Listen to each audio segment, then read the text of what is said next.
नमस्कार, news point लेकर हाजिर हूं मैं राजीव। दोस्तों, कर्नाटक के बेलगावी में आज से कांग्रेस का 2 दिन का अधिवेशन शुरू हो चुका है। आज पहले ही दिन कांग्रेस अध्यक्ष मल्लिकार्जुन खड़गे ने एक बड़ा ऐलान किया है। खड़गे ने कहा है कि हम नेहरू गांधी की विचारधारा और अंबेडकर के सम्मान के लिए आखिरी सांस तक लड़ेंगे। बीजेपी चुनाव आयोग जैसी सभी संवैधानिक संस्थाओं पर कब्जा करना चाहती है, लेकिन हम लड़ाई लड़ते रहेंगे। आप सभी को गर्व होना चाहिए कि कांग्रेस पार्टी के पास राष्ट्रपिता महात्मा गांधी की विरासत है और हम लोग उनके उत्तराधिकारी हैं। आपको बता दूं कि इस विस्तारित कार्य समिति की बैठक के लिए देश भर से कांग्रेस नेता बेलगावी पहुंचे हैं। तमाम प्रदेश इकाइयों के अध्यक्ष, पदाधिकारी, मुख्यमंत्री और प्रवक्ता सभी मिलकर कांग्रेस पार्टी की इस अधिवेशन में हिस्सा ले रहे हैं और बीजेपी की संविधान विरोधी सोच को मात देने के लिए रणनीति बना रहे हैं। इस अधिवेशन के लिए सोनिया गांधी नहीं पहुंच पाई हैं, लेकिन उन्होंने अपने संदेश को पत्र के जरिए पहुंचाया है। सोनिया गांधी ने कहा है कि देश की सत्ता में बैठे लोगों से महात्मा गांधी की विरासत को खतरा है। यह सोनिया गांधी का कहना है कि देश की सत्ता में बैठे लोगों से महात्मा गांधी की विरासत को खतरा है। सीडब्ल्यूसी को भेजे गए पत्र में सोनिया गांधी ने इन ताकतों का मुकाबला करने के लिए अपने संकल्प को फिर से दोहराने का आह्वान भी किया है और इस सीडब्ल्यूसी की बैठक में मौजूद नहीं होने पर अफसोस भी उन्होंने जताया है। तो ये सोनिया गांधी। आपको बता दूं कि बेलगावी अधिवेशन के जरिए कांग्रेस पूरे देश में फिर से बीजेपी के खिलाफ एक नया आंदोलन खड़ा करने का रोड मैप बना सकती है, क्योंकि इसमें उन तमाम मुद्दों पर चिंतन होगा जो देश के लोकतंत्र और संविधान को चोट पहुंचा रहे हैं। ईवीएम में गड़बड़ी, वोटर लिस्ट पर चुनाव आयोग का संदिग्ध आचरण, किसानों की उपेक्षा, नफरत का माहौल, अडानी जैसे उद्योगपतियों को फायदा पहुंचाना और भ्रष्टाचार को बढ़ावा देना और संविधान निर्माता बाबा साहेब अंबेडकर का अपमान, ऐसे तमाम ज्वलंत मुद्दों पर हाल में खत्म हुए शीतकालीन सत्र में कांग्रेस ने आवाज उठाई ही थी, जिसे बीजेपी ने दबाना चाहा था। शीतकालीन सत्र तो खत्म हो गया संसद का, लेकिन उन मुद्दों को लेकर बीजेपी के खिलाफ अब कांग्रेस ऐसी रणनीति बनाने में लगी हुई है जिसमें अपना बचाव कर पाना बीजेपी के लिए मुश्किल हो जाएगा। इस अधिवेशन को लेकर बीजेपी के नेता लगातार अपनी बात रख रहे हैं और विरोध कर रहे हैं। अब बीजेपी नेता विजयेंद्र ने कहा है कि कांग्रेस करोड़ों करदाताओं यानी टैक्स पेयर्स के पैसे का उपयोग करके बेलगावी में एक सम्मेलन आयोजित कर रही है, जो सही नहीं है। हम शुक्रवार को बेंगलुरु में महात्मा गांधी की प्रतिमा के सामने धरना प्रदर्शन करेंगे, यानी कल। अब देखिए, यह कांग्रेस नेता विजेंद्र का कहना है वहां की कांग्रेस पार्टी टैक्स पेयर्स का पैसा लेकर के अधिवेशन कर रही है। खैर, ये बीजेपी जाने, लेकिन उन्होंने कहा है कि ये आंदोलन नकली कांग्रेस का आयोजित आंदोलन है और सम्मेलन के खिलाफ है। और ये जो सम्मेलन के खिलाफ ये आंदोलन किया जा रहा है, यानी कि साफ साफ ये किया करेंगे, हम जाकर धरना प्रदर्शन करेंगे गांधी जी की प्रतिमा के सामने। कुल मिलाकर इस बयान से बीजेपी की उलझन और बेचैनी समझी जा सकती है। इधर बीजेपी के सहयोगी भी अब उसे फंसा चुके हैं। बिहार में नीतीश कुमार की नाराजगी नजर आ ही रही है। आपने देखा कि कल वो नड्डा के घर पर बैठक के लिए नहीं पहुंचे। और इधर हिंदुस्तानी आवाम मोर्चा यानी हम के नेता जीतन राम मांझी भी अब दिल्ली में स्वतंत्र रूप से चुनाव लड़ने की घोषणा कर चुके हैं। हम के सूत्रों की यानी हिंदुस्तानी आवाम मोर्चा के सूत्रों ने कहा है कि उन्होंने कई बार बीजेपी नेतृत्व से संपर्क किया, लेकिन उनकी तरफ से कोई प्रतिक्रिया नहीं आई और यानी बीजेपी ने जीतन राम मांझी को भाव नहीं दिया है दिल्ली चुनाव को देखते हुए। इसलिए देखना होगा कि लोजपा और जेडीयू को दिल्ली में कोई हिस्सा मिलता है या उसका हाल भी जीतन राम मांझी जैसा होता है। वहीं मोहन भागवत का एक बयान आया था बीच में, आप लोगों को पता होगा, जिसमें उन्होंने साफ साफ कहा था कि कुछ लोग जो अलग अलग जो धर्म स्थलों पर अपना दावा ठोक कर और हिंदू धर्म के हिंदुओं के बड़े नेता बनने की कोशिश कर रहे हैं, उनको इससे बचना चाहिए, ये मोहन भागवत का कहना था।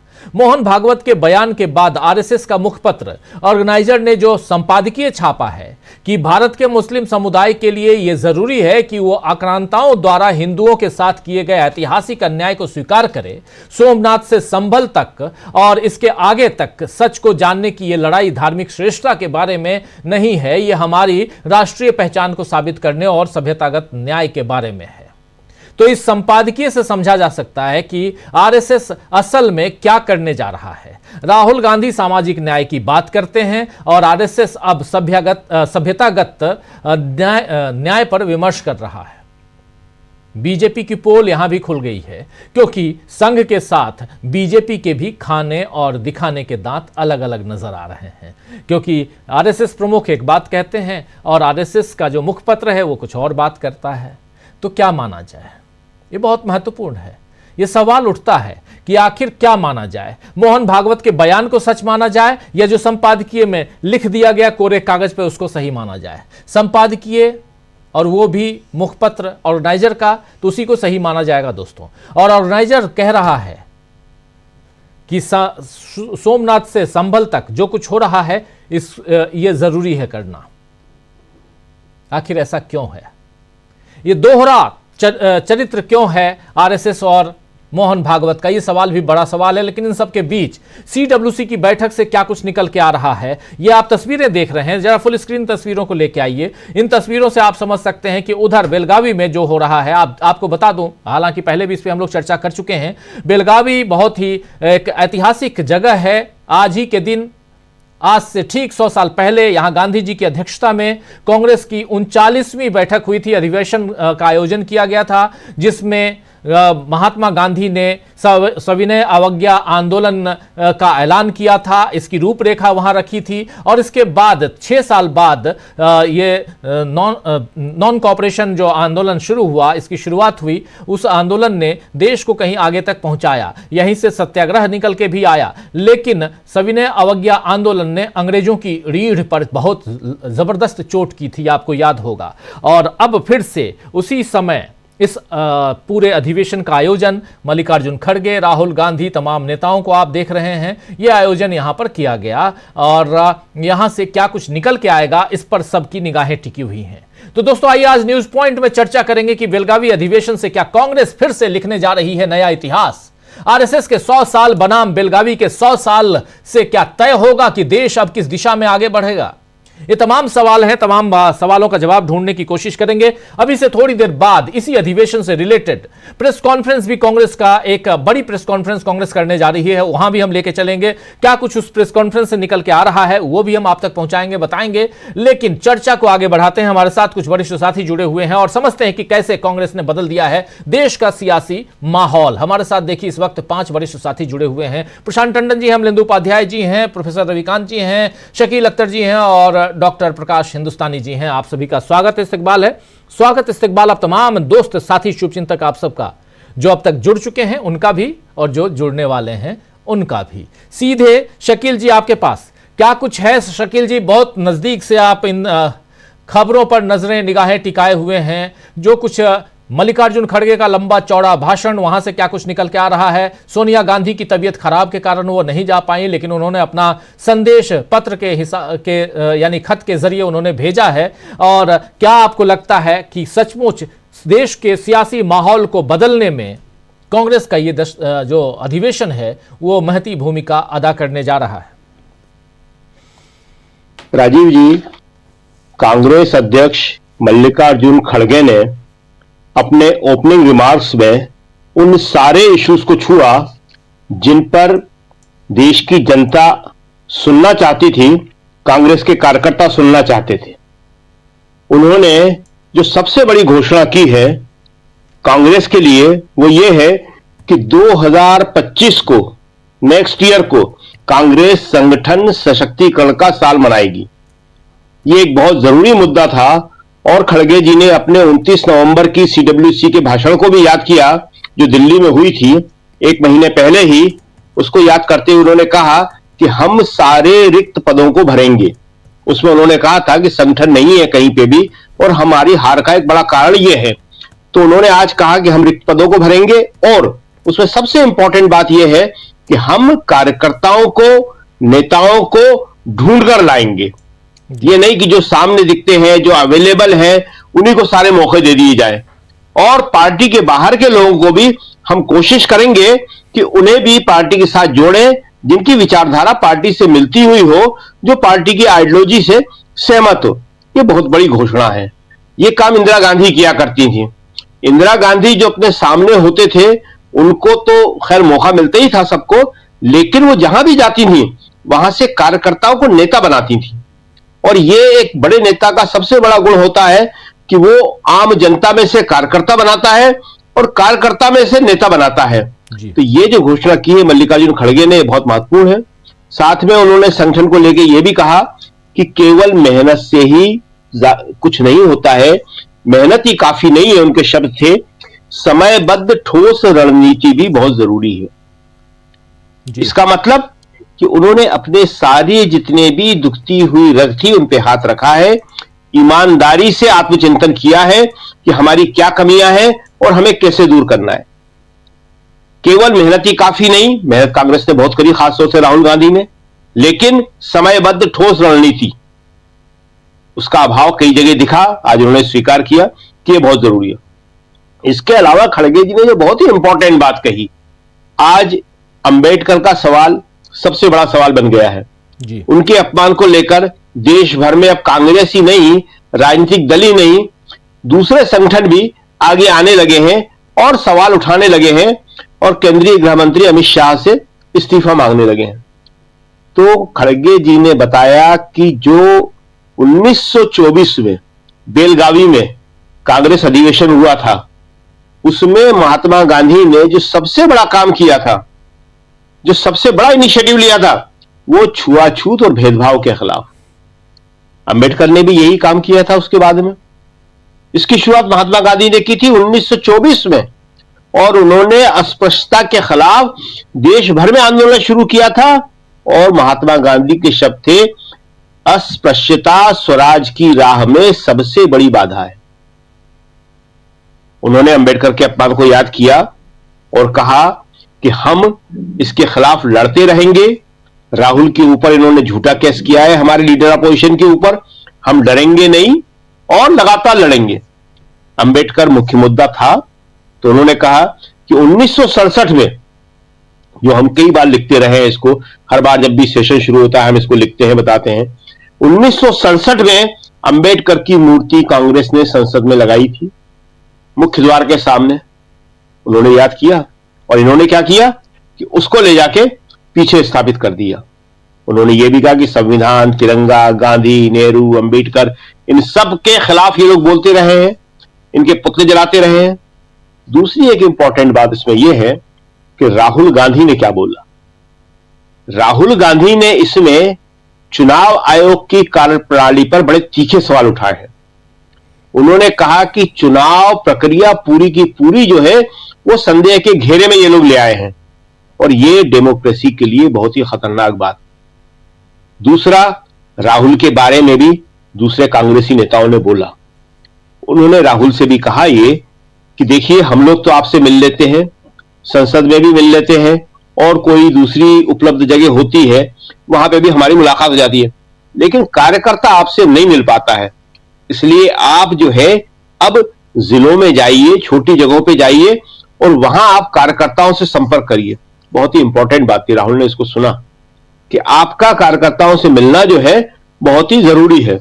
तो ये जो आज का CWC की मीटिंग है जो अब खत्म हो गई है, ये एक देश में बहुत बड़ा मैसेज लेके जा रही है और मैसेज ये है कि गांधी जी ने जो शुरुआत की थी छुआछूत के खिलाफ, अस्पृश्यता के खिलाफ, दलित को मेन स्ट्रीम में लाने की, सामाजिक सम्मान देने की, वो कांग्रेस की मुख्य धारा है। उसको जो है बीजेपी, RSS उससे छीन नहीं सकते। वो बार बार आरोप लगाते हैं। कल भी प्रधानमंत्री ने कहा कि पर्याप्त सम्मान नहीं दिया।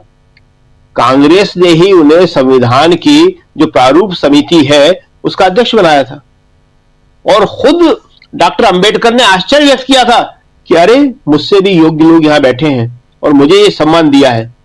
तो कांग्रेस अंबेडकर की भी जो विचारधारा है, जो उनकी विरासत है, उसकी वाहक है। महात्मा गांधी की भी वाहक है और अंबेडकर की भी वाहक है। सोनिया जी की तबीयत ठीक नहीं थी, वो इसीलिए नहीं आ पाई हैं और लेकिन उन्होंने हमेशा हर CWC में वो शामिल होती है, तो उन्होंने अपना मैसेज दिया है। राहुल ने जो बोला हमने आपको बताया ही, उसमें और भी कई इंपॉर्टेंट चीजें उन्होंने की हैं, बड़ी स्पेसिफिक बातें की हैं। महाराष्ट्र का जिक्र किया राहुल ने कि 118 सीटों पर इन्होंने अधिक वोटर जोड़े, जो लाखों की संख्या में थे, शायद 70 या 72 लाख कुछ बोला उन्होंने 118 सीटों पे, और उनमें से 102 सीटों पर बीजेपी जीती जी। तो ये एक बहुत ही गंभीर बात है। और खड़गे जी ने भी ये कहा कि कहीं ये वोट जोड़ रहे हैं और कहीं ये वोट काट रहे हैं। तो चुनाव आयोग के बारे में, चुनाव आयोग की धांधलियों के बारे में भी कांग्रेस बड़े स्पष्ट तौर पर सामने आ रही है। जी राजीव जी। बिल्कुल आप सही कह रहे हैं, बहुत कुछ है इस से अभी निकल के आ रहा है। जैसे ही प्रेस कॉन्फ्रेंस शुरू होगी वहां भी ले चलेंगे और वहां और भी थोड़ा जानकारी में इजाफा होगा कि आखिर क्या कुछ चल रहा है, क्या कुछ होने जा रहा है। शकील जी हमारे साथ बने हुए हैं, जल्दी से आना चाहता हूं प्रशांत टंडन जी आपके पास, फिर प्रोफेसर रविकांत जी हमारे साथ बने हुए हैं, उनके पास भी आऊंगा, और डॉक्टर प्रकाश हिंदुस्तानी जी और अमलिंदु उपाध्याय जी के पास भी। लेकिन प्रशांत जी, क्या लगता है आपको, यहां से जो बातें यहां कह रहे हैं, एक तरफ मल्लिकार्जुन खड़गे इन्होंने साफ साफ अपनी बात रखी, साथ में संगठन की बात भी है, साथ में राहुल गांधी इस बार चुनाव की धांधली को लेकर काफी सजग और काफी यहां संजीदगी के साथ अपनी बात रखते हुए दिखाई दे रहे हैं। जब अपने कार्यकर्ताओं के बीच, अपने नेताओं के बीच अगर आप बात मजबूती के साथ रखते हैं, उनको कन्विंस कर लेते हैं, तो यह बात दूर तलक जाती है। क्या आपको लगता है कि राहुल गांधी, मल्लिकार्जुन खड़गे, खासकर इन दोनों नेताओं ने ये इस बार वो काम कर दिया है अभी तक जो निकल के आ रहा है उससे? जी राजीव जी, एक संयोग है कि 100 साल पहले गांधी जी ने जो एजेंडा चलाया था वो छुआछूत और भेदभाव के खिलाफ चलाया था, कांग्रेस पार्टी के अभियान के तौर पे। शकील जी ने बताया, अभी मल्लिकार्जुन खड़गे के भाषण के अंश मैंने पढ़े, उसमें भी ये बात आती है। और कांग्रेस यहाँ से अब बेलगावी से फिर वैसी सामाजिक न्याय के मुद्दे को आगे लेकर चल रही है।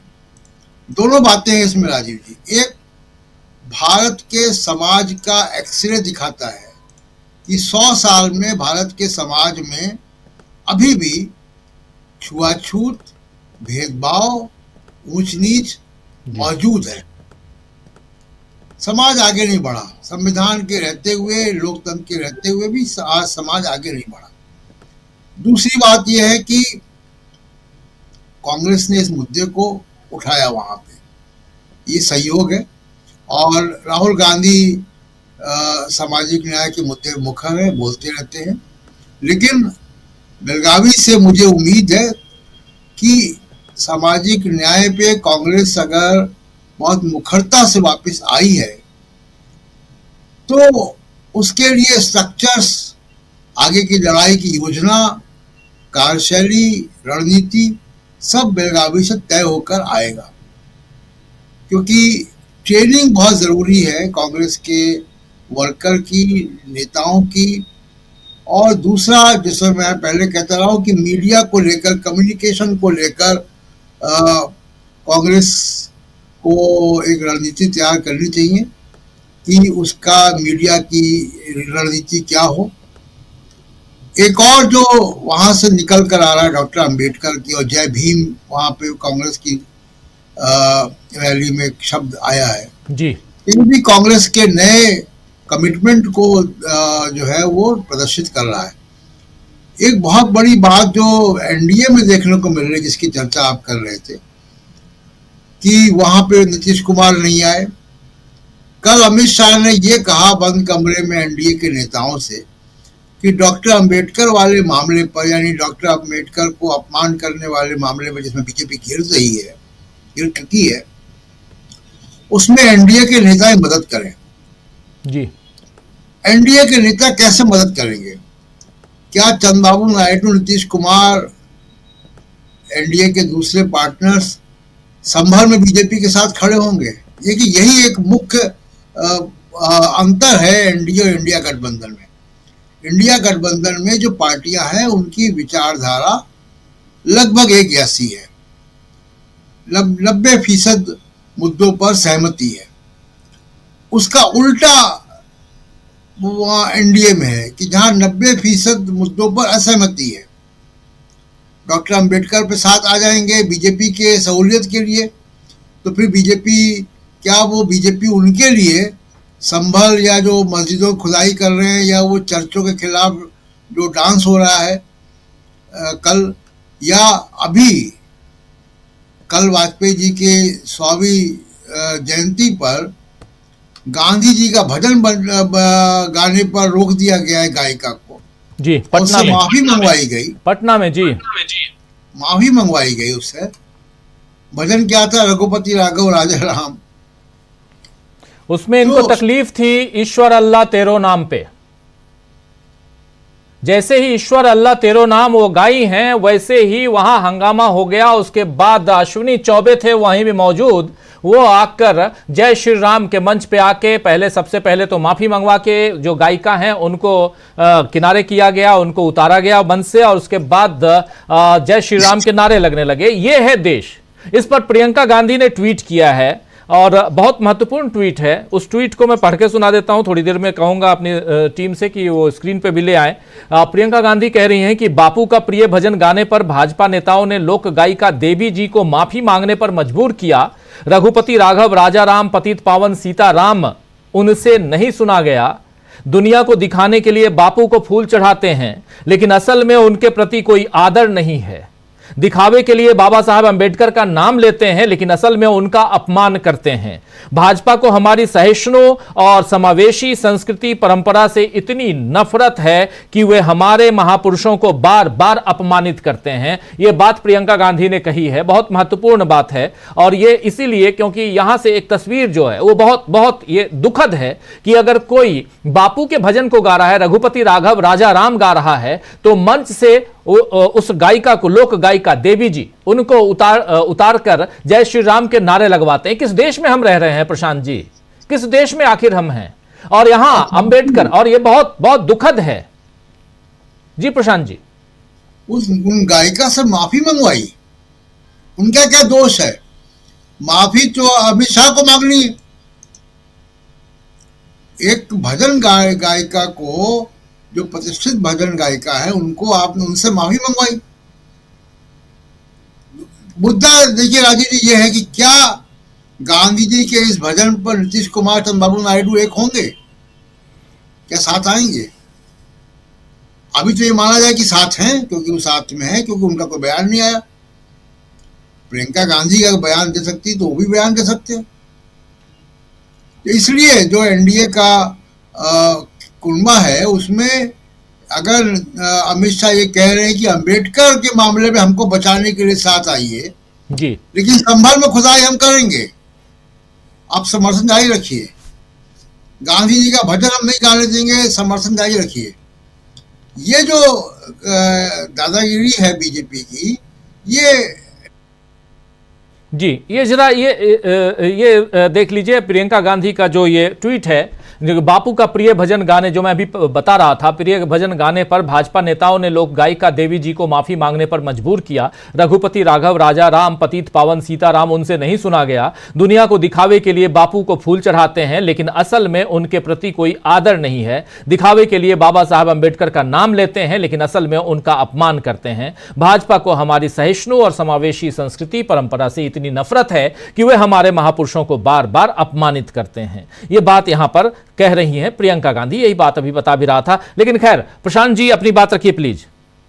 हाँ, एक और आपने चर्चा की कि आरएसएस के मुखपत्र में छपा कि जो मोहन भागवत की पोजीशन है उससे थोड़ा अलग जी, कि हर मस्जिद में भगवान ने ढूंढे, तो उसकी मजबूरी क्या है? देखिए, इसके हिंदुत्व के खेमे में भी कई सारे विभाजन हैं। अब उस पर दबाव क्या आया मोहन भागवत के ऊपर? एक स्वामी जी हैं रामभद्राचार्य जी, और उनको नरेंद्र मोदी के साथ आपने कई बार देखा होगा। नरेंद्र मोदी जी के साथ तस्वीरें उनकी काफी आती हैं। उन्होंने भागवत के लिए कहा कि क्या भागवत हिंदुओं के ठेकेदार हैं? उन्होंने भागवत की बड़ी कड़ी आलोचना की है इस मामले पर कि सारी मस्जिदों में ये काम मत करें। तो ये जो आरएसएस के जो कई सारे जो ऑक्टोपस की तरीके के हाथ पैर हैं, वो आरएसएस की सही तस्वीर है। लेकिन अच्छी बात यह है कि कांग्रेस में पिछले कुछ वर्षों से आरएसएस के प्रति एक रणनीति अपनाई है और वो बीजेपी और आरएसएस को अलग अलग करके नहीं देखती। एक और खास बात जो बेलगावी से आनी चाहिए वो ये है कि पार्टी के अंदर वैचारिक गेट पास, और वो वैचारिक गेट पास जो है वो फिल्टर लगाना चाहिए कांग्रेस को, ताकि कांग्रेस के जो कार्यकर्ता है, जो कांग्रेस के नेता है, वो वैचारिक रूप से एक प्लेटफॉर्म पे हो। कई बार ये कन्फ्यूजन दिखाई देता है कि वैचारिक रूप से प्लेटफॉर्म पे नहीं है, इसीलिए आप देखिए कि हर 2-4 महीने में कोई ना कोई कांग्रेस का नेता उधर कूद जाता है। और खासकर वापस लेने में कांग्रेस पार्टी के अंदर किसको आप ले रहे हैं कांग्रेस पार्टी में, उसमें वैचारिक गेट पास जरूर होना चाहिए, क्योंकि अब जो लड़ाई है कांग्रेस और बीजेपी की, अब वो लड़ाई केवल राजनीतिक नहीं है, वो लड़ाई वैचारिक है। जी राजीव, बिल्कुल आप सही कह रहे हैं। वैचारिक गेट पास की बात जो आप कह रहे हैं बहुत महत्वपूर्ण है। यहां 2-3 महत्वपूर्ण बिंदु, और उसमें भी सबसे बड़ी चीज कि बेलगावी से क्या ये बातें निकल के आती हैं। बेलगावी क्यों महत्वपूर्ण है? 100 साल एक तरफ आरएसएस के अगले साल होने जा रहे हैं, 100 साल इस बार ऑलरेडी आज के दिन हो गए बेलगावी अधिवेशन के। महात्मा गांधी ने एकमात्र जहां अध्यक्षता की थी कांग्रेस की, वो इसी अधिवेशन की अध्यक्षता थी। लेकिन सबसे बड़ी बात वहां यह निकल के आई कि सविनय अवज्ञा आंदोलन की यहां नींव रखी गई, जो 6 साल बाद जिसकी शुरुआत होती है, और बिल्कुल एक जबरदस्त चोट उस समय के जो अंग्रेजी शासन था उस पर हम लोगों ने देखा, और देश धीरे धीरे आजादी की तरफ बढ़ा था। यह इतिहास के पन्नों में दफन है, लेकिन बहुत सारी बातें उससे निकल के आती हैं। मगर दूसरी तरफ बाबा साहब अंबेडकर हैं, उनकी नीतियां हैं, उनके संविधान हैं, और तीसरी बात उन्हीं महात्मा गांधी के जो रघुपति राघव राजा राम, उनकी हर प्रार्थना सभाओं में हम लोग गाते सुनते आए हैं, और उसी में से निकले हुए कुछ लाइन आज के लोगों को पसंद नहीं है। आखिर हो क्या रहा है इस देश में? आना चाहता हूं जल्दी से, लेकिन एक बात और भी है। प्रोफेसर रविकांत जी आपके पास आऊं उससे पहले यह बात भी यहां रखना चाहता हूं कि एक तरफ मोहन भागवत आरएसएस, जिनकी बात अभी कर रहे थे प्रशांत टंडन जी, आरएसएस के प्रमुख मोहन भागवत जो कहते हैं, तो क्या यह हाथी के दिखाने के दांत और खाने के दांत अलग अलग हैं? हम ये माने जो कहावत हम लोग सुनते आए हैं कि ऑर्गेनाइजर कुछ और लिखता है और मोहन भागवत जी कुछ और लिखते हैं। ऑर्गेनाइजर अपने संपादकीय में क्या लिखता है? 4 लाइन पहले बता चुका, एक बार फिर से स्क्रीन पे ले आइए। बहुत महत्वपूर्ण है कि इन 4 लाइनों में ऑर्गेनाइजर क्या बताना चाह रहा है। वो अपने ही जो सुपर पावर उनके ऑर्गेनाइजेशन के हैं उनको दबा रहा है। वो ये बता रहा है कि वो जो कह रहे हैं वो झूठ है, उस पर भरोसा मत कीजिए। हमारे अंदर खाने जो बात सही है, जो सच में है, वो ये है। और वो क्या है सुन लीजिए कि भारत के मुस्लिम समुदाय के लिए यह जरूरी है कि वो आक्रांताओं द्वारा हिंदुओं के साथ किए गए ऐतिहासिक अन्याय को स्वीकार करे। सोमनाथ से लेकर संभल और इसके आगे तक सच को जानने के ये लड़ाई धार्मिक श्रेष्ठता के बारे में नहीं है, ये हमारी राष्ट्रीय पहचान को साबित करने और सभ्यतागत न्याय के बारे में है, ये कह रहा है ऑर्गेनाइजर। लंबा आलेख है, संपादकीय है, उसका एक छोटा सा पार्ट आप तक रख रहे हैं। प्रोफेसर रविकांत जी, 3-4 महत्वपूर्ण बात। आरएसएस, गांधी जी, अंबेडकर साहब, कांग्रेस पार्टी। देखिए राजीव जी, ये न्याय की बात वो कर रहे हैं जो हमेशा अन्याय के आधार पर पलते रहे। जो पूरी आइडियोलॉजी है आरएसएस की और हिंदुत्व की, उनके आप इतिहास में जाकर के देखिए तो दलितों, शूद्रों और महिलाओं के शोषण, अन्याय और अत्याचार पर वो पूरी संस्कृति फलती और फूलती रही है। संविधान से दिक्कत क्यों है? इसी वजह से कि अब आप उस तरह से अन्याय और अत्याचार नहीं कर सकते, और न्याय के लिए संविधान है और कानून है। आरएसएस की जहां तक बात है तो अब केवल दांत दिखाने और खाने भर का मामला नहीं है। हम तो बल्कि रावण का भी नहीं मानेंगे कि रावण के 10 शीश थे। यहां तो 100 मुखौटे हैं। एक मुख क्या कह रहा है, दूसरा क्या कर रहा है, तीसरा क्या बोलेगा, ये सारी चीजें। तो आरएसएस में मोहन भागवत जो कहे उसको कतई मत मानिए, कतई मत समझिए। जो दूसरे लोग कह रहे हैं उस पर विचार कीजिए और उसका समझिए। इसलिए आरएसएस को लोग मधुमेह ने र्यूमर स्प्रेडिंग सोसाइटी कहा था। खुद नेहरू जी ने कहा कि जिस दिशा में कहें कि हम जा रहे हैं उसके अलावा 3 दिशाओं में आप खोजिए। तो आरएसएस की वही बुनियाद है और अभी तक वो वहीं टिके हुए। आरएसएस ने कभी अपने आप को नहीं बदला। वो छद में जरूर हुआ कि साहब अस्पृश्यता का अंत होना चाहिए और ब्राह्मणों ने अत्याचार किया है, लेकिन फिर भी वहां ब्राह्मण श्रेष्ठ है और आरएसएस का चीफ केवल ब्राह्मण हो सकता है। एक रज्जू भैया को हम छोड़ दें तो। अब दूसरा मसला है बेलगाम का और इधर मैं थोड़ा सा पटना की तरफ आपको ले चलता हूं। पटना में जो घटनाक्रम हुआ, और अभी मैं उन लोक गायिका को सुन रहा था थोड़ी देर पहले, उन्होंने जो कहा और जो मेरी आशंका थी वो लगभग वही बात है। पटना में घटनाक्रम होता है कल और वीडियो कब आता है? आज, अभी थोड़ी देर पहले। और ये कब आता है? जब कांग्रेस पार्टी बेलगाम में अभी प्रेस कॉन्फ्रेंस करने जा रही है और पूरे दिन की उसने अपनी कार्यनीति सामने रखी है और उस पर बातचीत हो, तो ऑब्वियस है कि प्राइम टाइम डिबेट क्या होगी। बेलगाम कांग्रेस में गांधी जी अस्पृश्यता के अंत की तरफ ले जाने का संकल्प, कांग्रेस का संकल्प 100 साल बेलगाम के, और 9 सत्याग्रह बैठक, खड़गे जी ने क्या कहा, राहुल गांधी क्या कह रहे, ये पूरा आज डिस्कोर्स बनता जी। इस खबर को दबाने के लिए ये मीडिया मैनेजमेंट किया गया। लेकिन जिन लोगों को ये लग रहा होगा कि ये अचानक हो गया, कल का पटना में अचानक नहीं हो, ये बहुत सुनियोजित षड्यंत्र की तरफ संकेत करता है। क्योंकि खुद लोक गायिका देवी को भी मैं सुन रहा था और उन्होंने कहा कि एक भजन गाने के लिए मुझे अश्विनी चौबे और उनके बेटे ने कहा था, जो मुझे अपनी बेटी और बहन की तरह प्यार देते हैं, मानते हैं। ऑब्वियस है कि किस भजन के लिए कहा गया होगा ये मैं अनुमान लगा सकता हूं जी। और वो जो देवी जी हैं वो केवल एक ही भजन नहीं गाती हैं, ठुमरी भी गाती है। ठुमरी भी उन्होंने पहले सुनाई।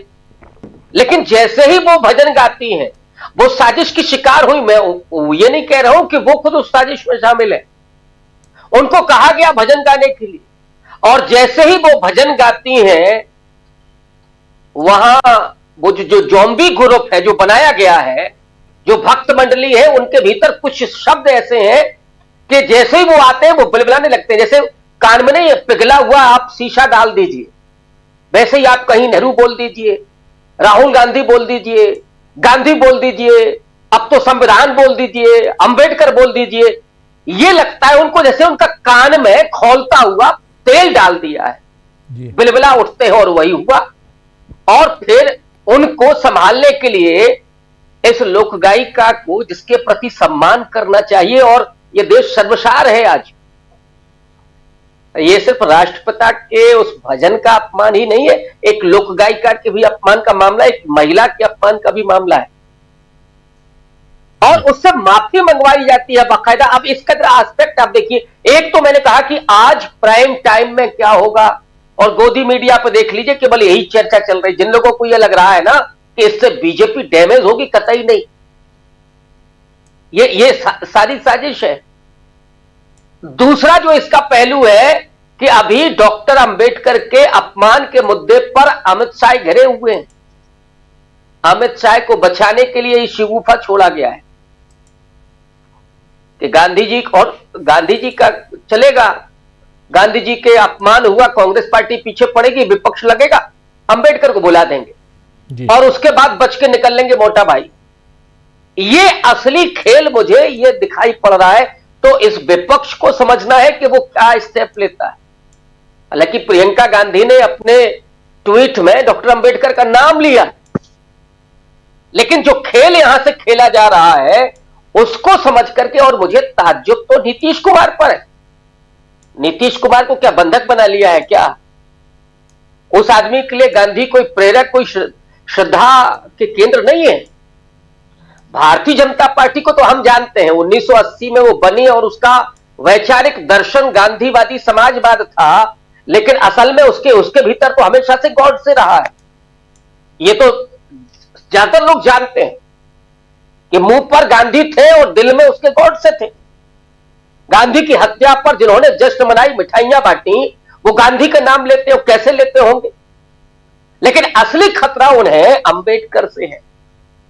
इसलिए इस मुद्दे को डाइवर्ट करने के लिए ये खेल रचा गया है। इसको विपक्ष को समझना होगा और कैसे इस मुद्दे पर उनकी प्रतिक्रिया होगी कि मोटा भाई बच के ना निकल पाए।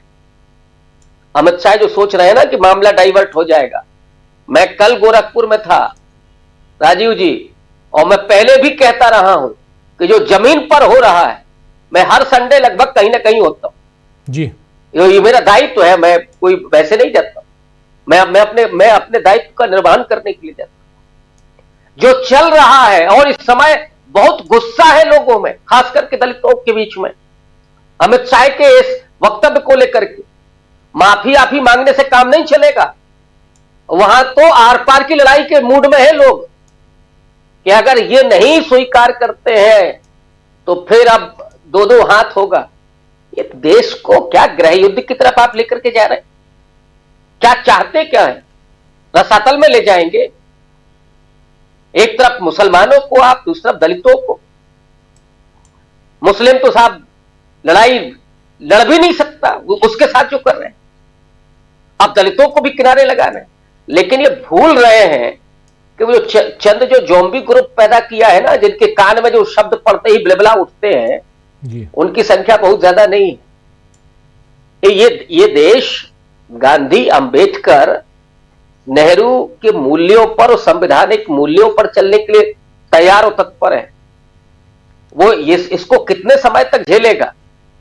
और जो बेईमानी हो रही है और जिस तरह से हाईजैक किया गया है तमाम संवैधानिक संस्थाओं को। प्रोफेसर साहब जरा सीधे प्रेस कॉन्फ्रेंस की तरफ चलते हैं। बेलगावी में इस वक्त प्रेस कॉन्फ्रेंस कर रही है कांग्रेस पार्टी।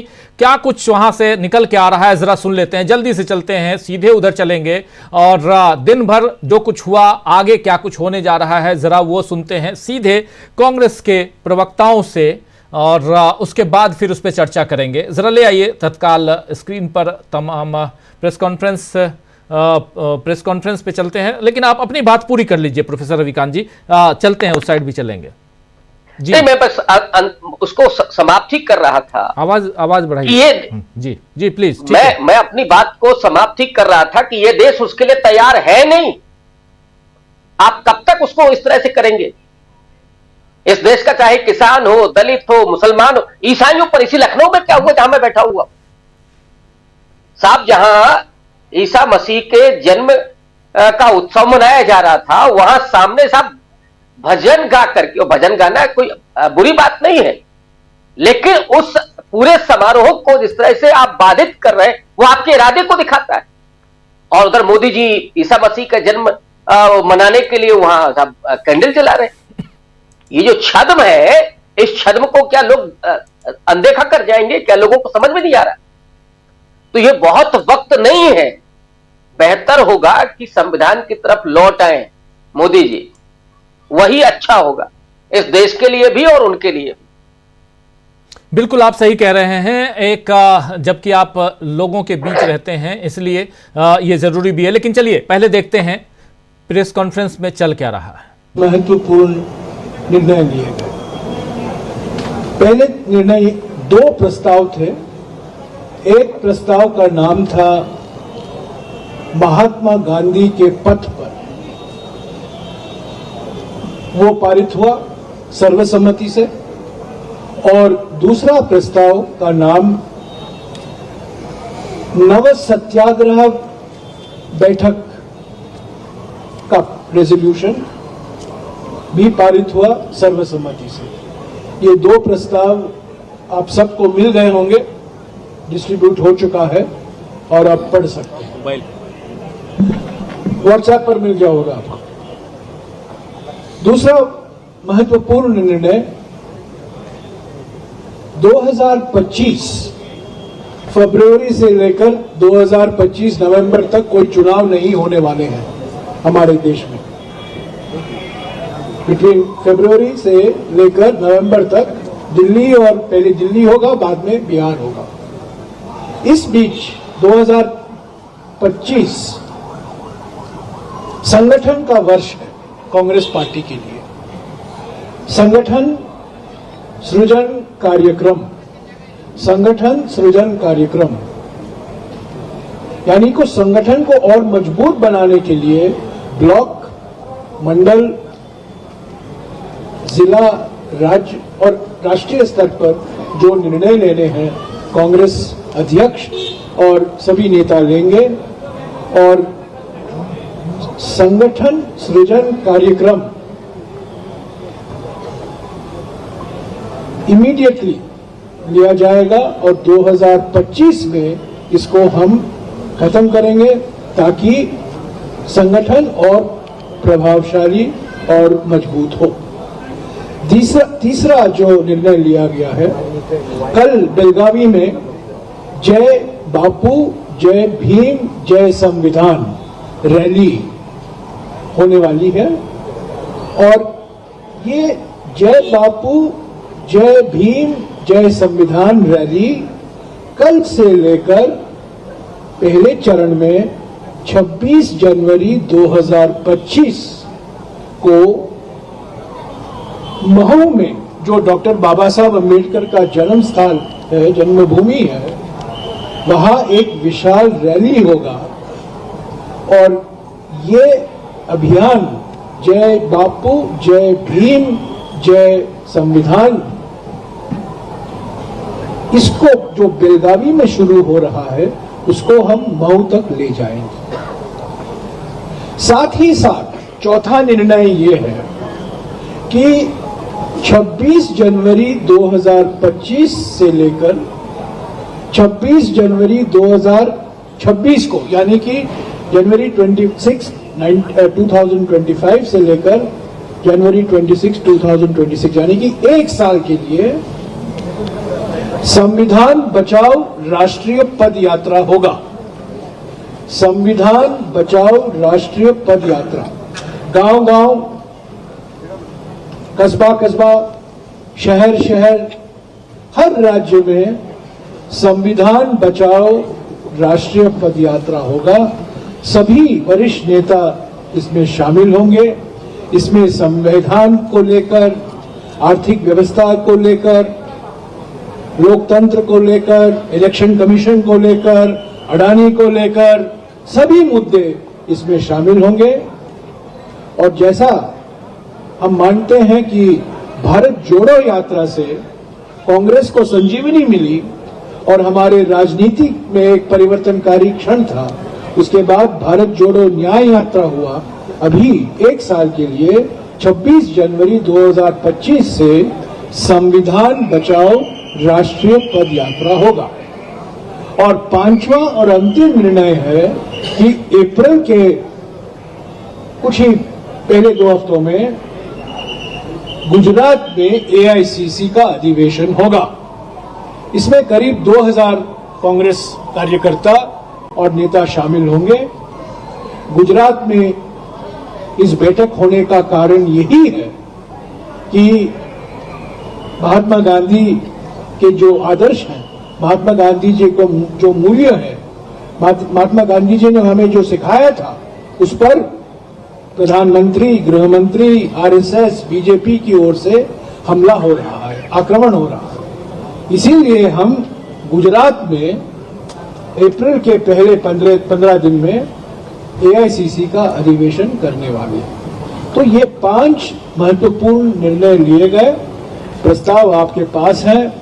हम समझते हैं कि कल की रैली जय बापू, जय भीम, जय संविधान, क्योंकि महात्मा गांधी भी, उनके ऊपर आक्रमण हो रहा है और बाबा साहब अम्बेडकर भी आक्रमण हो रहा है। और प्रस्ताव में कांग्रेस वर्किंग कमेटी ने गृह मंत्री की इस्तीफा की मांग की है और साफ कहा है को गृह मंत्री को देश से माफी मांग लेनी चाहिए। तो ये बैठक हमारे पार्टी के इतिहास के लिए, पार्टी के लिए एक बड़ा महत्वपूर्ण बैठक रहा है। और इससे आप देखेंगे कांग्रेस में एक नई जान फूंकी गई है और आज हम सब लोग बेलगावी से एक नए संकल्प, नव सत्याग्रह संकल्प से जा रहे हैं। एक सेकंड, एक एक करके हाँ आप पूछिए Sir, to the K.C. Venugopal ji, sir, I want to ask two issues. One is you're saying we are restructuring the organization. Is it considering the losses which happened in previous elections in Maharashtra and Haryana? Other one is. I'll just ask one question is yes, not yeah, better. Let him respond. But as far as the Maharashtra and Haryana election, we already put forward our views. We have serious concern about the. तो सुन रहे थे आप, साफ 5 point में यहां बता दिया गया है कि बेलगावी में क्या कुछ अभी तक निर्णय लिया गया है। और उसमें सबसे बड़ी बात कि अगले साल 26 जनवरी से 1 साल के लिए पदयात्रा होगी। संविधान बचाओ राष्ट्रीय पदयात्रा कांग्रेस करने जा रही है पूरे साल भर, 26 जनवरी 2025 से 26 जनवरी 2026 तक। और इसमें संविधान बचाओ के साथ साथ आरक्षण, चुनाव की जो धांधली है ये और ऐसे तमाम मसलों पर कांग्रेस पार्टी आगे। और ये जो प्रेरणा है वो प्रेरणा मिली है इस यात्रा की, प्रेरणा भारत जोड़ो यात्रा से, उसके बाद भारत जोड़ो न्याय यात्रा से। और इसमें तमाम कांग्रेस के ऊपर से नीचे तक, ऊपर से लेकर नीचे तक, यानी टॉप टू बॉटम तमाम नेता उसमें शामिल होंगे। दूसरी महत्वपूर्ण बात जो है वो यही है कि यहां पर गुजरात में अगली एआईसीसी की बैठक होगी जल्दी से। पहले शकील जी आपके पास आता हूं, फिर डॉक्टर प्रकाश हिंदुस्तानी जी आपके पास आऊंगा। शकील जी, क्या कुछ आपके पास है जो अभी आप प्रेस कॉन्फ्रेंस सुन रहे थे, जयराम रमेश जो बातें बता रहे थे, जरा उस पर अपना विश्लेषण, और साथ साथ आगे एआईसीसी की बैठक गुजरात में गांधी जी के मूल्यों को सहेजने समेटने की कोशिश, जिसको बीजेपी ने और खासकर नरेंद्र मोदी और अमित शाह ने जिसको बिल्कुल खत्म करने की कोशिश कर दी है या खत्म कर दिया है, उसको बचाने का मूल उद्देश्य है गुजरात में एआईसीसी की बैठक करना, जो अप्रैल के महीने में अगले साल करने जा रही है कांग्रेस पार्टी। लेकिन उससे पहले यात्राएं और भी बहुत कुछ। अपनी बात प्लीज। देखिए राजीव जी, जो जनता चाहती थी कांग्रेस आज उसकी तरफ बढ़ी है। जनता तक वापस जाना, 1 साल का जो संविधान बचाओ पदयात्रा का उन्होंने आज प्रोग्राम दिया है वो यही है। उसमें गांव गांव तक जाने की जरूरत है। अभी जो हम आपको बता रहे थे कि वहां पे कांग्रेस के नेताओं ने कहा ये बात कि राहुल जो है हमसे तो मिल लेते और हम उनसे मिल लेते हैं, यहां दिल्ली में हमारे लिए सुलभ है, लेकिन गांव का कस्बे का कार्यकर्ता उनसे नहीं मिल पाता है। तो उसके लिए उन्होंने ये प्रोग्राम दिया है जो बहुत जरूरी था।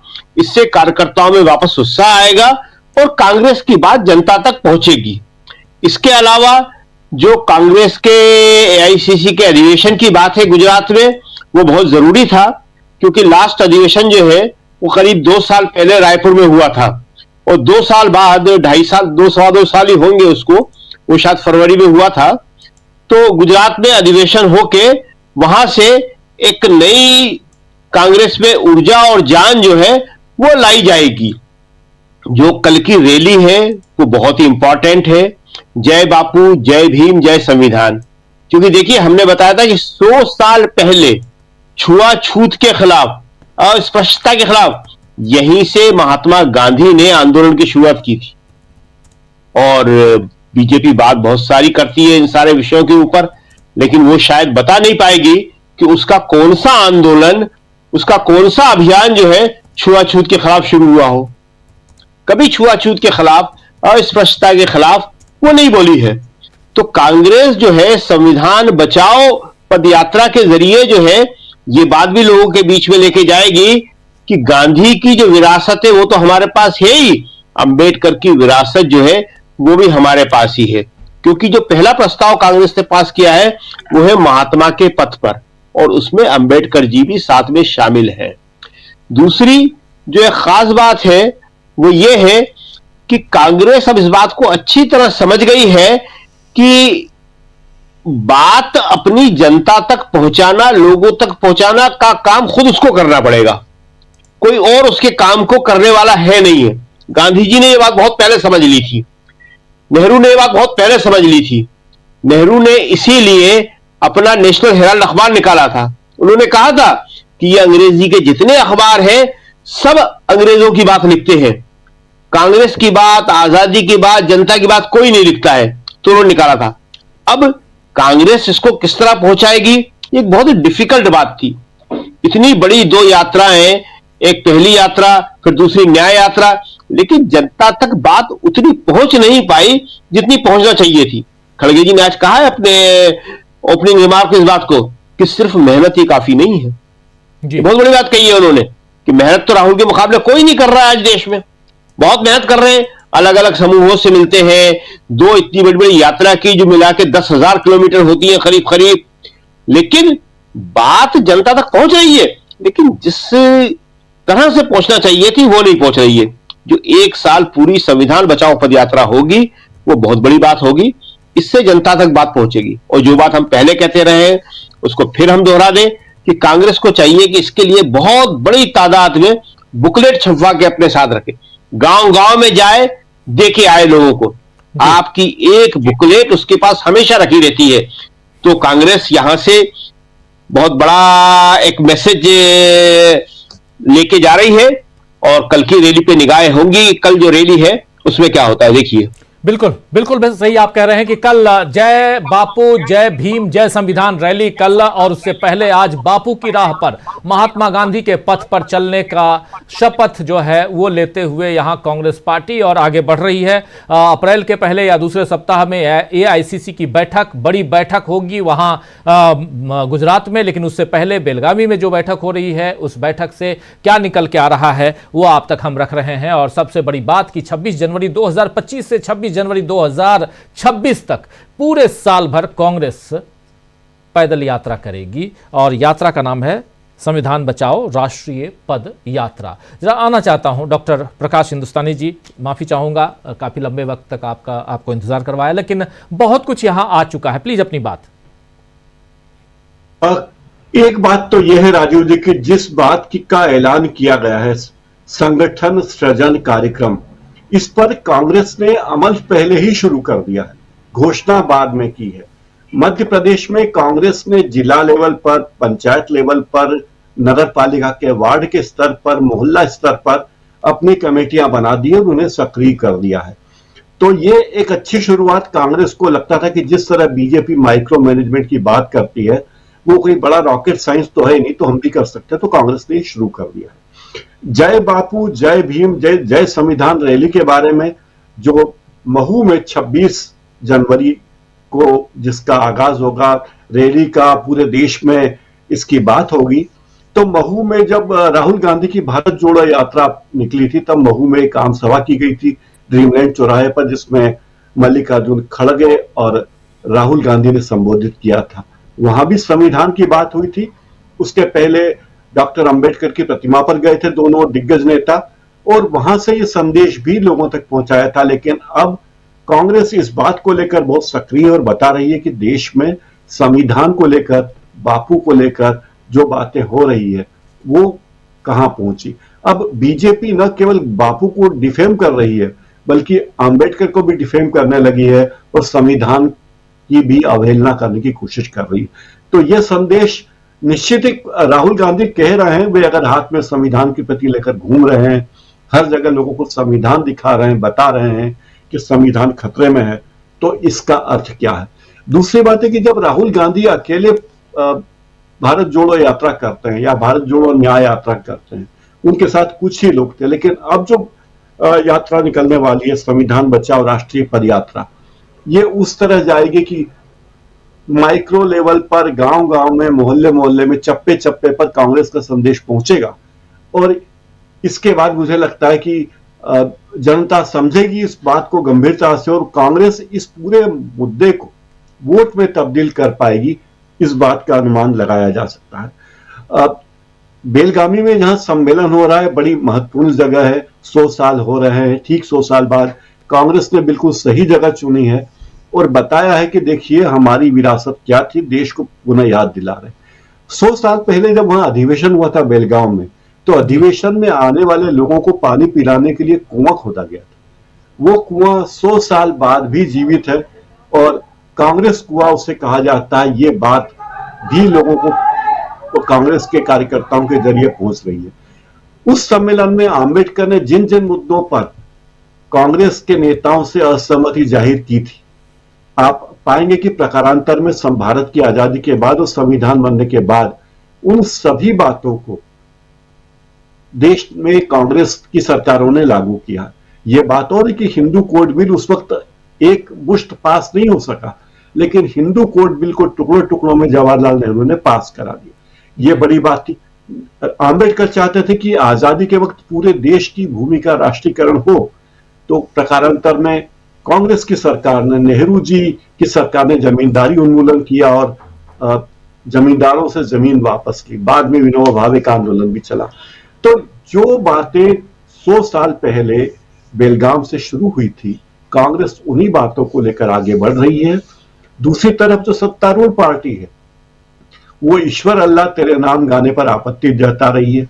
हमारे मध्य प्रदेश में स्विगी के एक कर्मचारी जो सेंटा बना हुआ था, सेंटा की ड्रेस पहनी थी, उसका ड्रेस उतरवाया गया और नारेबाजी की गई कि आप अगर सेंटा का ड्रेस पहन के घूमते हैं तो क्या हनुमान जयंती पर हनुमान की तरफ पूछ लगाकर क्यों नहीं खाना बांटते? इस तरह की बातें। यानी देश की दो धुरियां जनता को साफ दिख रही है कि कौन सा वर्ग कहां जा रहा है और कौन सा वर्ग कहां जा रहा है। कौन संविधान की चिंता कर रहा है, आम लोगों की चिंता कर रहा है, दलितों की, पिछड़ों की चिंता कर रहा है, और कौन है जो केवल और केवल अपनी सत्ता का सुख भोग रहा है और अपने कुछ लोगों के लिए ही काम कर रहा है। राजीव जी, बिल्कुल बिल्कुल आप सही कह रहे हैं। कौन क्या कर रहा है इस पर सबकी निगाहें टिकी हुई हैं, और उसमें भी अगर बीजेपी और कांग्रेस की बात की जाए तो वो बहुत ज़्यादा गौर से दोनों पार्टियों को जनता देखती है।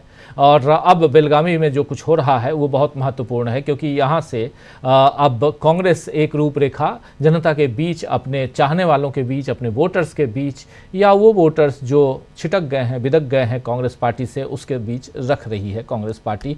आगे क्या होगा उस पर निगाहें टिकी हुई हैं। जल्दी से अमलेंदु उपाध्याय जी आपके पास आना चाहता हूँ। कैसे आप देखते हैं अमलेंदु जी बेलगावी के इस अधिवेशन को? और देखिए एक बहुत महत्वपूर्ण दिन है आज, 26 तारीख, 100 साल।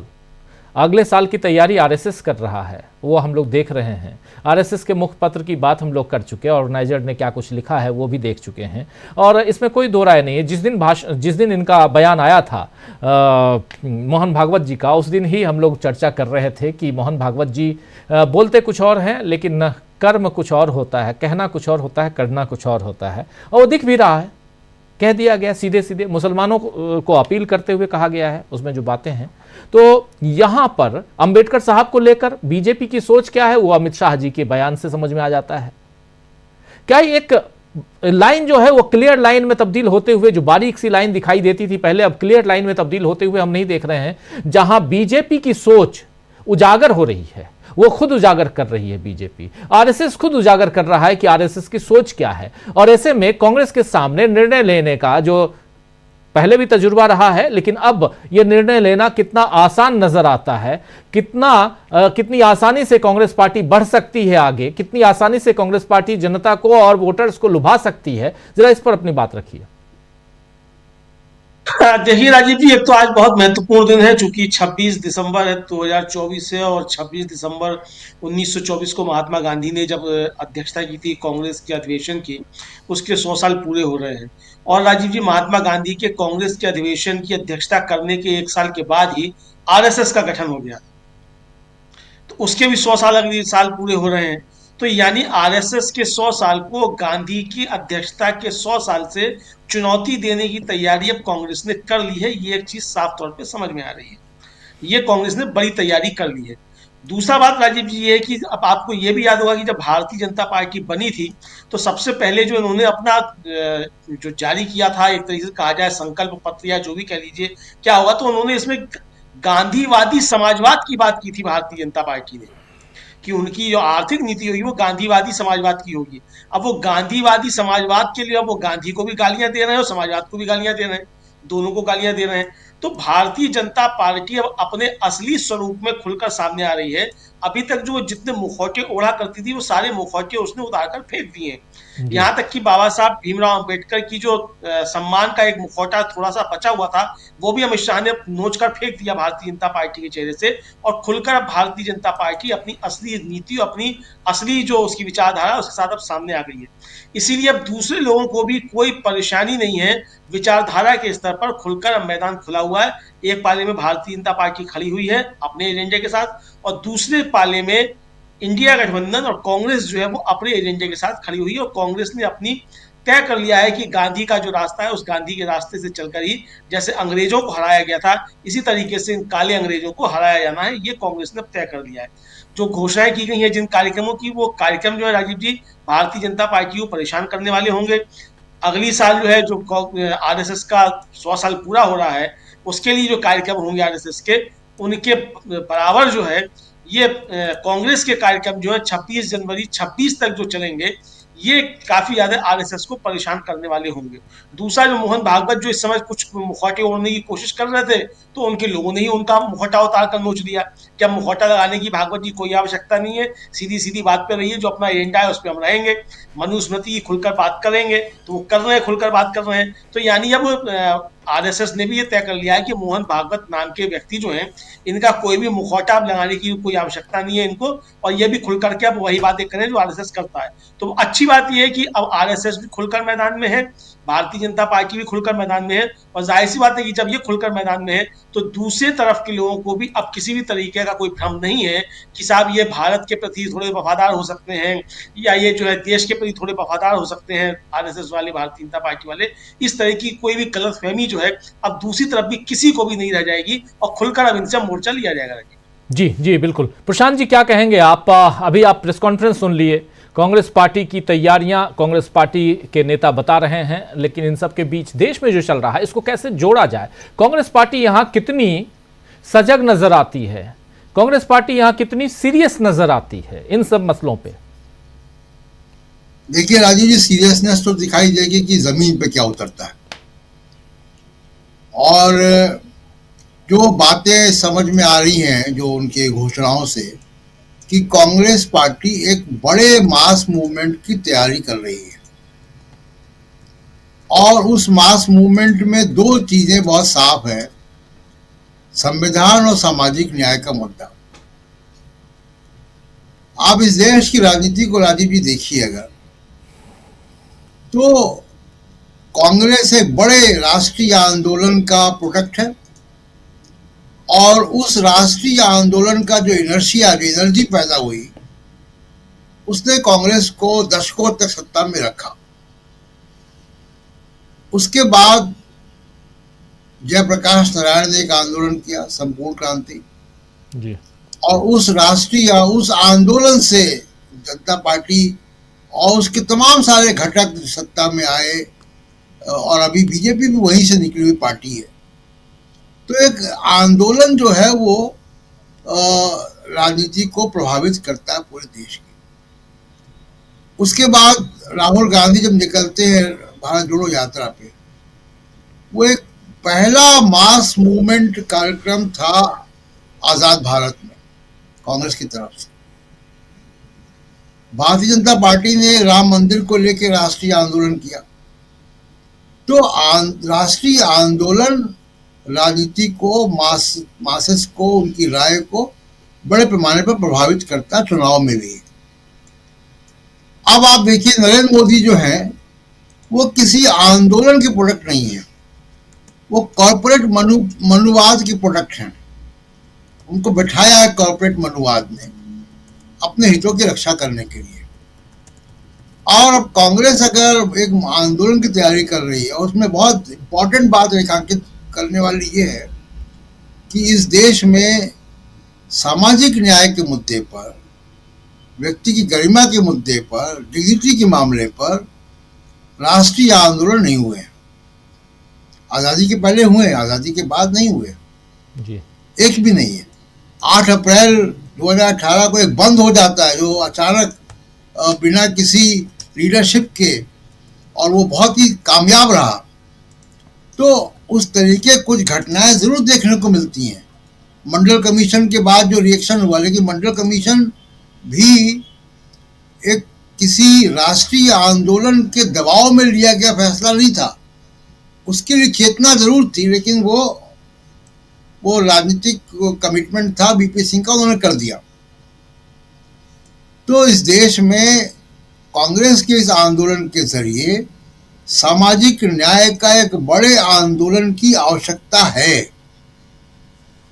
ताकि वो तमाम सारे इश्यूज, छुआछूत के, गैर बराबरी के, केवल मामला आरक्षण तक नहीं है, गैर बराबरी के इश्यूज सेटल हो, सामाजिक स्तर पर सेटल हो, और वो अभी तक नहीं हुए हैं।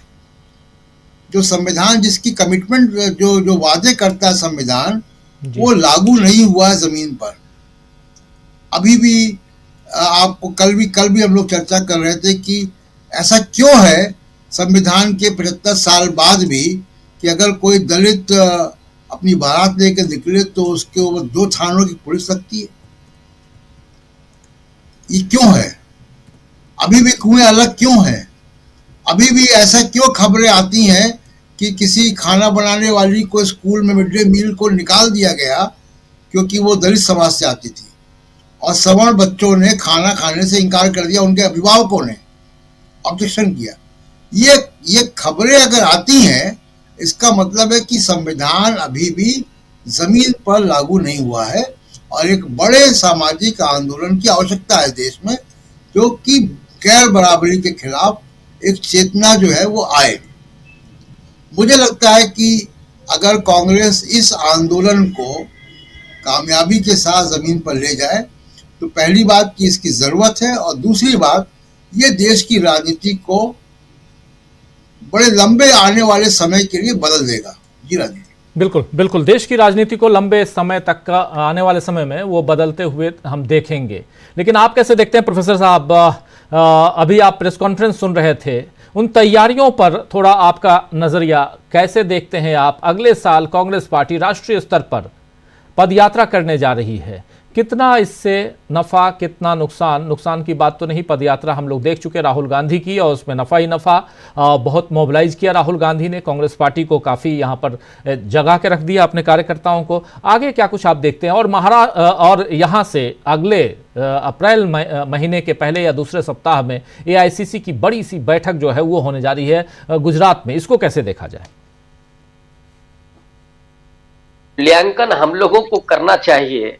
कई बार लगता है कि जयराम रमेश ही कर जाते हैं कि साहब राहुल गांधी की भारत जोड़ो यात्रा ने कांग्रेस को संजीवनी दे दी, फिर वो अब ये करने जा रहे हैं। उनको उन मुद्दों की बात करनी चाहिए जो मुद्दे इस पूरे आंदोलन में उठाए जाएंगे। और ये तब है जब राहुल गांधी महंगे होते जा रहे लहसुन के दाम को एक तरह से सामने लाने के लिए सब्जी मंडी पहुंचते हैं।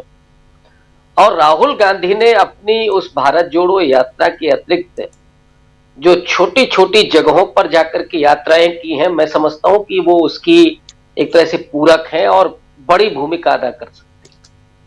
जिसको हम लोग सोने पर सुहागा कहते हैं, तो वो छोटी छोटी यात्राएं हैं, वो कहीं ज्यादा एक तरह से तीखी हैं बीजेपी को घेरने के लिए। तो राजनीतिक रूप से कांग्रेस पार्टी के लिए ये आंदोलन बहुत महत्वपूर्ण है, बहुत जरूरी है उनके, लेकिन उससे ज्यादा जरूरी इस देश के लिए जिस तरह से भारतीय जनता पार्टी ने अपने तमाम सहयोगियों के मुंह बंद किए और विपक्ष के तमाम लोगों को तोड़ा है, ईडी सीबीआई के जरिए, पैसे के जरिए, यहां तक कि उन्होंने मतदाताओं के विवेक को भी कुंद करने की कोशिश की।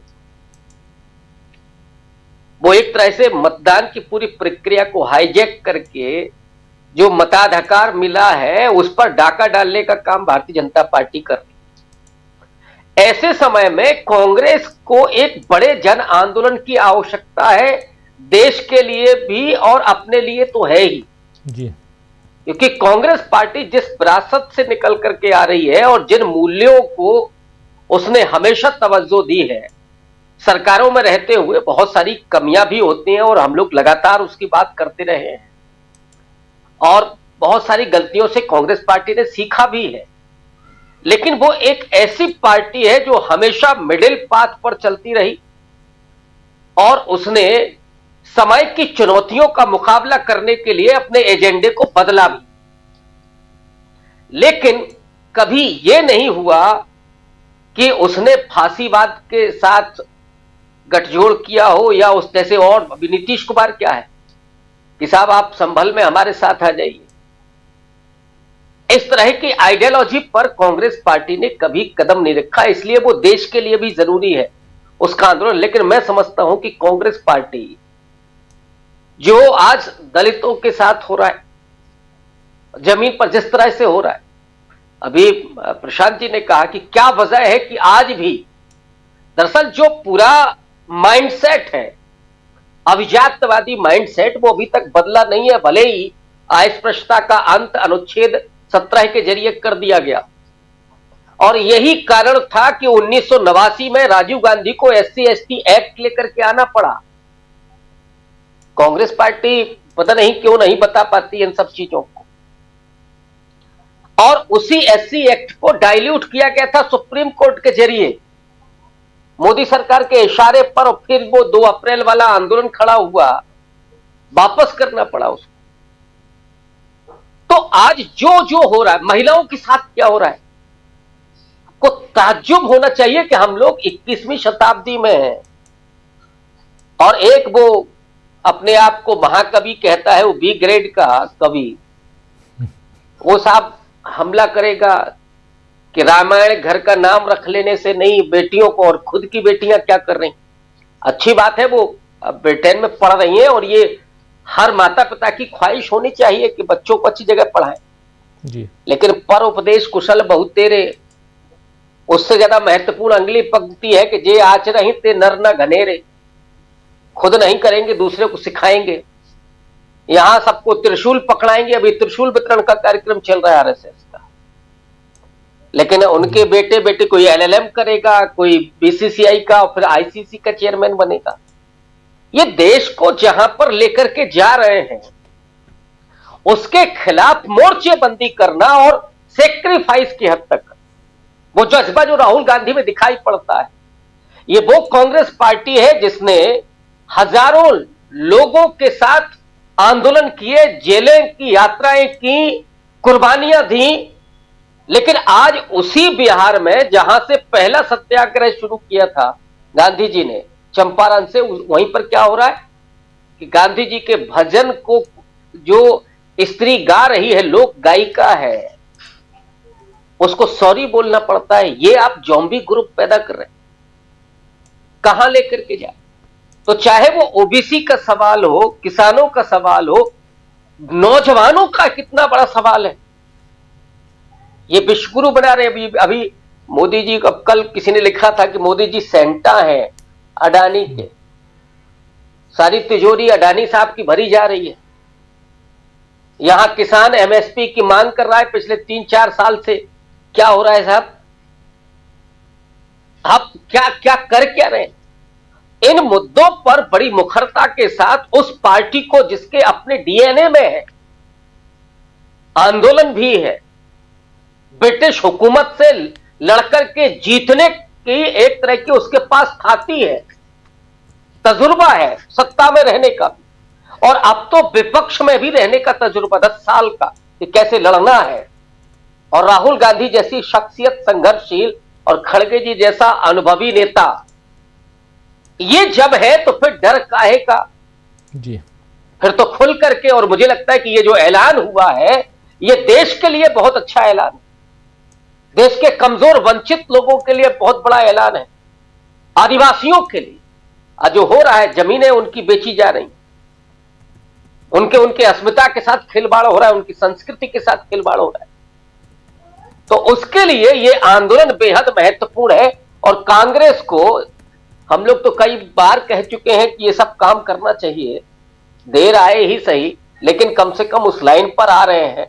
हालांकि उन्हें एजेंडा बहुत अभी क्लियर रखना चाहिए। और मैं फिर कहूंगा कि जयराम रमेश जी को मूल्यांकन से ज्यादा मुद्दों पर जोर देना चाहिए। उसके लिए हम लोग बैठे हैं और बराबर मूल्यांकन करते रहें। जी बिल्कुल बिल्कुल, मूल्यांकन पर हम लोग विश्लेषण करते हैं, मूल्यांकन करते हैं और करते रहेंगे।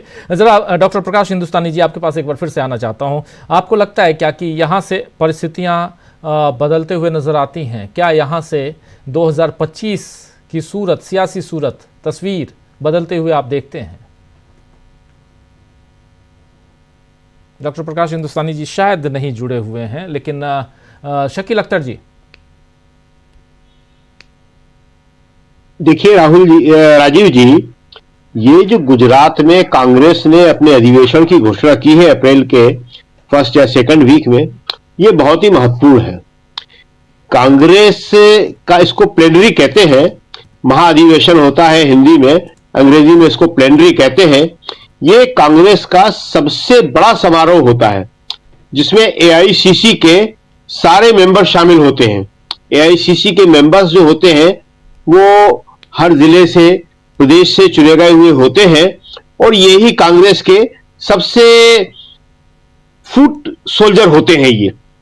तो ये जो बताया जैसा कि जयराम ने कि करीब 2000 लोग इसमें शामिल होंगे। सीडब्ल्यूसी जो कांग्रेस की है ये उसकी मीटिंग है ये। इसमें जो है थोड़े से लोग शामिल होते हैं, इसको विस्तारित कर दिया है तो इसमें काफी लोग शामिल हो गए हैं। ये इसकी नीति बनाने वाली कमेटी है, लेकिन एआईसीसी का जो अधिवेशन होता है बहुत ही महत्वपूर्ण होता है। तो इसको गुजरात में करने का कि गुजरात जहां पे कांग्रेस एक लंबे समय से विपक्ष में है और जिसमें एक पिछला चुनाव जो था उससे पिछला वाला कांग्रेस जीतते जीतते हारी थी, तो कांग्रेस को मालूम है कि अगर एक बार उसने गुजरात में फतेह हासिल कर ली तो पूरे देश में उसके लिए वापसी जो है बहुत आसान हो जाएगी। तो ये बड़ा इंपॉर्टेंट था। दूसरी एक बात हम आपको और बताएंगे, 100 साल का जिक्र हो रहा है, बेलगावी अधिवेशन का भी हो रहा है और आरएसएस का भी अगले साल हो रहा है। और कल जो है अटल बिहारी वाजपेयी जो बीजेपी के पहले प्रधानमंत्री थे उनका हो गया। हमने इस पे 1-2 दिन से लगातार बोल रहे हैं, लिख भी रहे हैं, क्योंकि अटल बिहारी वाजपेयी भाजपा के सबसे बड़े नेता थे और बीजेपी जो है कांग्रेस से रोज सवाल करती है कि सरदार पटेल के साथ आपने ये कर दिया, सुभाष चंद्र बोस के साथ कर दिया, डॉक्टर आंबेडकर के साथ कर दिया। 100वीं सालगिरह शताब्दी वर्ष की उनकी वर्षगांठ, और हुआ क्या कल? ग्वालियर जो उनका जन्म स्थान है अटल बिहारी वाजपेयी का, उनके घर में जो शिंदे की छावनी में है वहां पे एक समारोह होता है, उनके घर के अंदर ही सिर्फ। और बीजेपी के कुछ नेता जो स्थानीय हैं वो, अनूप मिश्रा जो उनके भांजे हैं वो, और सबसे अच्छी बात यह है कि कांग्रेस के जिला अध्यक्ष, कांग्रेस में डीसीसी प्रेसिडेंट का बड़ा महत्व होता है, जिला अध्यक्ष यहां का बहुत ही महत्वपूर्ण इकाई माना जाता है, वो डॉक्टर देवेंद्र शर्मा है, वो खुद पहुंचे वहां पे। विधायक जो है सिकरवार वो पहुंचे। तो ये कांग्रेस अपनी तरफ से अटल बिहारी वाजपेयी को श्रद्धांजलि देने पहुंची। यहां जो है बीजेपी के लोग नेहरू जी जो पहले प्रधानमंत्री थे, इंदिरा जी जिन्होंने बांग्लादेश बनाया, उन तक को नहीं देते हैं। और इसमें इंपॉर्टेंट बात क्या है, मोदी जी भी कल मध्य प्रदेश में ही थे, लेकिन मोदी जी जो है वो ग्वालियर नहीं गए अटल जी को श्रद्धांजलि देने के लिए। और ज्योतिरादित्य सिंधिया जो ग्वालियर के ही हैं, ग्वालियर ही उनकी रियासत रही है, वो भी नहीं आए। तो अपने नेताओं को, अपनी विरासत को ये इस तरह भूल जाते हैं। और कभी गांधी की विरासत पे दावा करते हैं, जब बीजेपी बनाई थी तो गांधी का नाम लिया था इन्होंने। कभी अंबेडकर की विरासत पे दावा करते हैं, जिन अंबेडकर के इन्होंने पुतले जलाए थे। तो ये जो है इनका जो दोहरा चरित्र है, जो इनके अपने अंतर विरोध हैं, अब वो धीरे धीरे सामने आने लगे हैं। और वाजपेयी की 100वीं सालगिरह से तो वो बड़े खुलकर सामने आए हैं। एक प्रोग्राम और किया उन्होंने ग्वालियर में कल, वो क्या था, एक स्वास्थ्य शिविर का आयोजन। ये स्वास्थ्य शिविर तो छोटे छोटी जो मोहल्ला सुधार समिति होती है वो रोज लगाती रहती है, जो जाति पंचायत की समितियां होती है, धर्मशाला वाले होते हैं, वो लगाते रहते हैं। तो एक स्वास्थ्य शिविर का आयोजन, और उसका बड़ा प्रचार कर रहे हैं कि वाजपेयी जी के नाम पे स्वास्थ्य शिविर और उनके घर पे जो है वहां पे श्रद्धांजलि। तो ये जो है कांग्रेस को इन सारी चीजों को सामने लाना चाहिए कि भाई हमारे नेताओं के बारे में आप चाहे जो बोल लो कि हमने क्या किया क्या नहीं किया, पर वाजपेयी को श्रद्धांजलि देने तो हमारे नेता पहुंचते हैं। तुमने जिला स्तर पे किया तो हमारे जिला अध्यक्ष वहां पहुंचे श्रद्धांजलि देने के लिए। अगर तुम दिल्ली में राष्ट्रीय स्तर पे करते तो हमारे राष्ट्रीय नेता ही पहुंच जाते। आपको याद होगा कि सुषमा स्वराज के न रहने पे सोनिया गांधी उनके घर गई थी जी। ऐसा बड़प्पन बीजेपी वाले नहीं दिखा पाते हैं जी। बिल्कुल सही कह रहे हैं आप। चाहे अटल बिहारी वाजपेयी हो या सुषमा स्वराज हो, कांग्रेस की नीतियां रीतियां वो सबके सामने है और कांग्रेस अपनी रणनीति तैयार कर रही है उधर बेलगावी में। और वहाँ से आगे 2025 में बहुत कुछ पाने की जुगत में कांग्रेस रहेगी।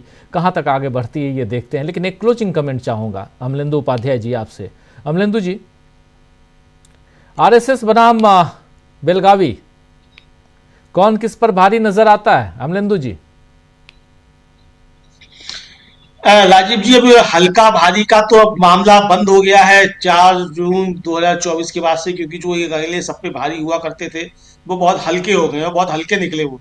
तो इसलिए वो हल्के भारी का मसला तो खत्म हो गया है, कौन किस पे भारी है। और मोहन भागवत साहब का पोस्टर पकड़ के आरएसएस जो नोच रहा है, प्रफुल्ल केतकर जो है संपादकीय लिख लिख के नोच रहे हैं, तो वो तो हल्के फुल्के की बात तो खत्म हो गई। लेकिन जो गांधी के सिद्धांतों पर चलते हुए कांग्रेस ने जो अपना एजेंडा तय किया है, और वो अगर जमीनी स्तर पर पहुंचता है राजीव जी, तो निश्चित तौर पे कांग्रेस जो है वो काफी ज्यादा भारी दिखाई पड़ेगी।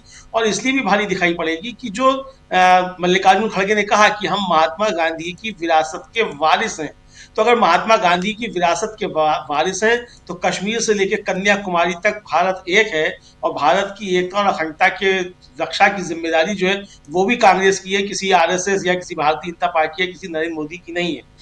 तो ये जो है इसलिए लगता है राजीव जी कि अगर कांग्रेस ने ये तय किया है, सच्चे मन से तय किया है और उस पर काम करते हैं, और जैसा कि तमाम लोगों के आज सुबह से जो बयान आए कांग्रेस के नेताओं के, सबने कहा कि राहुल गांधी ने जो अपनी भारत जोड़ो यात्रा शुरू की थी उसमें जो नारा दिया था कि नफरत के बाजार में मोहब्बत की दुकान और नफरत छोड़ो भारत जोड़ो, तो उसी के रास्ते पे आगे चलना है। तो वो रास्ता राजीव जी फिर भारत की तरक्की का ही रास्ता है, और वो रास्ता वही है कि जिसका सपना जो था वो महात्मा गांधी ने देखा था, पंडित नेहरू ने देखा था, शहीद आजम सरदार भगत सिंह ने देखा था, बाबा साहब डॉक्टर भीमराव अंबेडकर ने देखा था कि एक सुखी और संपन्न भारत होगा, और समाज के पायदान, आखिरी पायदान पर जो व्यक्ति है उसके चेहरे पर भी मुस्कान होगी। उसका रास्ता फिर वही जाता है और कांग्रेस उसी रास्ते में पड़ेगी। जबकि भारतीय जनता पार्टी जो है वो सबके चेहरे की मुस्कान छीनकर, सारे संसाधन जो है उनको लूट कर अपने कुछ मित्रों को बांट देना चाहती है। उनका रास्ता वो है। तो जाहिर सी बात है राजीव जी, अब तलवारें सीधी सीधी खिंची हुई हैं, लाइन भी खिंची हुई है कि कौन किस पाले में है। अब कोई भ्रम नहीं है कि कौन किस तरफ खड़ा हुआ है, तो अब बिल्कुल तय है कि कौन हो तुम और किस तरफ हो, सब तय है कौन किस तरफ है। तो लड़ाई अब सीधी है और लड़ाई ये जोरदार होगी। और एक बात और बता दें, शकील जी ने जब कहा तो कल मल्लिकार्जुन खड़गे जो थे उन्होंने अटल जी के चित्र पर माल्यार्पण किया है। हमें इंतजार है कि नरेंद्र मोदी जो है इंदिरा गांधी के और पंडित नेहरू के चित्र पर माल्यार्पण करें। जी राजीव जी, बिल्कुल बिल्कुल। तो यहाँ कांग्रेस अपने संगठन को मजबूत करने में लगी हुई है। कांग्रेस की रणनीतियां साफ दिखाई दे रही हैं, और खासकर बेलगावी अधिवेशन से क्या कुछ बाहर निकल के आया है वो अभी आपने थोड़ी देर पहले सुन लिया उस प्रेस कॉन्फ्रेंस में। उसका जिक्र भी हम लोगों ने किया और उस पर विश्लेषण भी। आगे भी बहुत कुछ होने जा रहा है, उस पर निगाहें टिकी हुई हैं। बताएंगे हम। ये साल जाते जाते बहुत कुछ देकर जा रहा है, और क्या कुछ दिया है, क्या कुछ देगा, इन सब पे भी चर्चा आने वाले समय में। एक छोटा सा एक पॉडकास्ट आप देखेंगे इसके ठीक बाद, हमारे इस कार्यक्रम के बाद, और एक और पॉडकास्ट लेकर हम लोग जल्दी ही आप तक पहुंचेंगे, और उस पर भी चर्चा हम उसको भी आप तक पहुंचाएंगे। तो बहुत कुछ आने वाले समय में। लेकिन बेलगावी और कांग्रेस पार्टी, और सामने जब कांग्रेस और बीजेपी यानी सत्ता पक्ष और विपक्ष की जब बात होती है, तो बीच में बाबा साहब अंबेडकर क्यों आ जाते हैं, ज़रा सोचिएगा। संविधान बहुत महत्वपूर्ण है और उसकी चर्चा चुनावों में होती रही। बहुत बहुत शुक्रिया अदा करता हूं शकील जी आपका, अमलेंदु जी आपका, प्रशांत टंडन जी आपका, और प्रोफेसर रविकांत जी, और साथ में जुड़े थे डॉक्टर प्रकाश हिंदुस्तानी जी। आप सबका बहुत शुक्रिया, बहुत धन्यवाद। आप तमाम साथी जो हमारे साथ बने हुए हैं, आप सबका भी शुक्रिया अदा करता हूं। डॉक्टर विनोद प्रकाश गुप्ता शलभ साहब लिख रहे हैं, महत्वपूर्ण दिन है, कई बार चर्चाओं के मध्य बहुत निराशा घेर लेती है। आप लोग लगातार इस सामाजिक आर्थिक युद्ध की ज्वाला जलाए हैं, तो मन संभलता है। कांग्रेस अगर संगठन को मजबूत कर ले तो बात बन सकती है। ये कहना है डॉक्टर विनोद प्रकाश गुप्ता शलभ साहब का। मोहम्मद आफ्ताब आलम अंसारी साहब भी हैं हमारे साथ, वीयू भी हमारे साथ बने हुए हैं, और भजन लाल मीना जी भी हैं।